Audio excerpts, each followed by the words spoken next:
about prepping for the AP exam.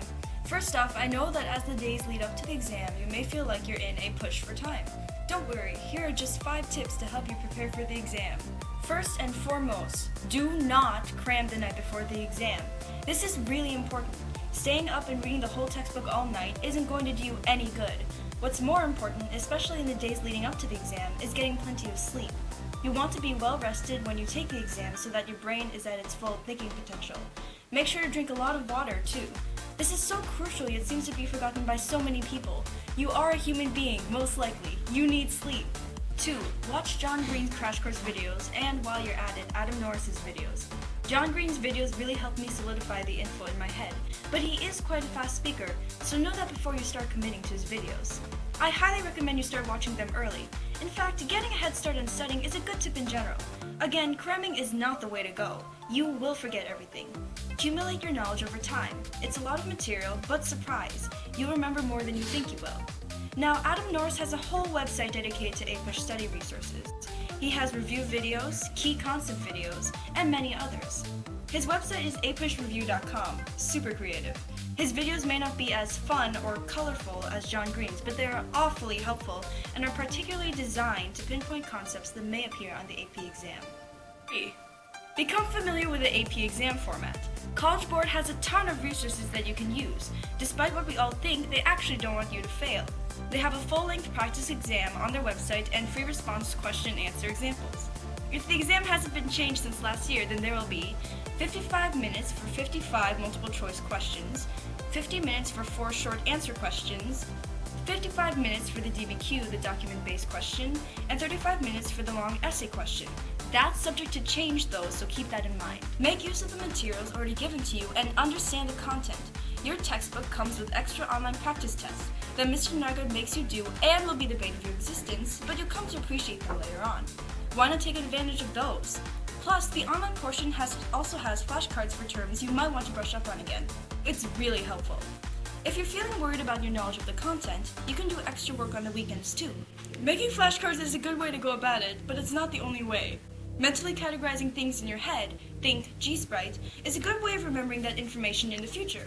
For example, if you mentally categorize all of the weaponry used in World War II as technology, then it's a lot easier to remember how different World War II was from World War I in terms of weaponry innovation in each country's different military tactics. If you take G-Sprite notes, then you've already been doing that. Throughout the year, put effort into your notes and the outlines that Mr. Nygaard makes you do. Write thoughtful questions and fill out the terms thoroughly. It's honestly a great way to review the chapter and material, and writing discussion questions further requires you to analyze causes or effects or events in the chapter, since you can't just write yes or no questions. Discussion questions, true to their name, are used to promote discussion in your APUSH groups. Choose wisely when it comes to your study groups. These people could be either an asset or a hindrance to your review and learning. While you're studying with your APUSH group, you may decide to order cheeseburger pizza, but be sure to share it with Mr. Nygaard if you have it during class. When it comes to content, if you're concerned about particular dates or little details, don't worry. The AP exam will not ask you specific questions like what the names of Washington's horses were. I mean, yes, you should have a general understanding of where certain timeframes land. For instance, you should know that the Reconstruction era happened after the Civil War, but it's not something to lose sleep over. 5. Positive reinforcement. Before you walk into the AP exam room, know a few things. The format may end far different from what you're expecting. You may have to improvise some of your free response answers. And remember, anything with the Supreme Court, always John Marshall. Always, except when it's not. Most of all, have faith in yourself. Granted, don't walk in there and think that you'll get a 5 on the test just like that. But if you worked hard and consistently throughout the year, then honestly, you should be fine. Know that the AP exam can be quite unpredictable at times. Even if you have studied and prepared for this long, you may be caught completely off guard by an obscure short answer question or DBQ. That's okay. Just do your best, and that's all you can do. Remind yourself that, at the end of all of this, the only thing you receive from this exam is a number. You'll be fine. If you don't pass, no big deal. AP exams are tough, and the majority of people don't pass. Don't let those statistics get you down, though. A number does not define you.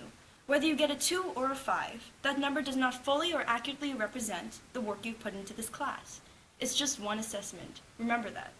If you've worked hard throughout the year, though, then you'll likely remember the questions the AP exam asks you. And hey, if we survived it, so can you. Good luck! This test will be history before you know it. A push.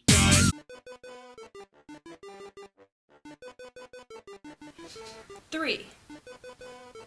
3. Become familiar with the 3.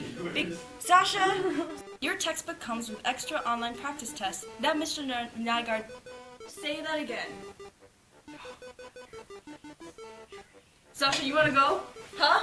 You wanna fight me? Fight me.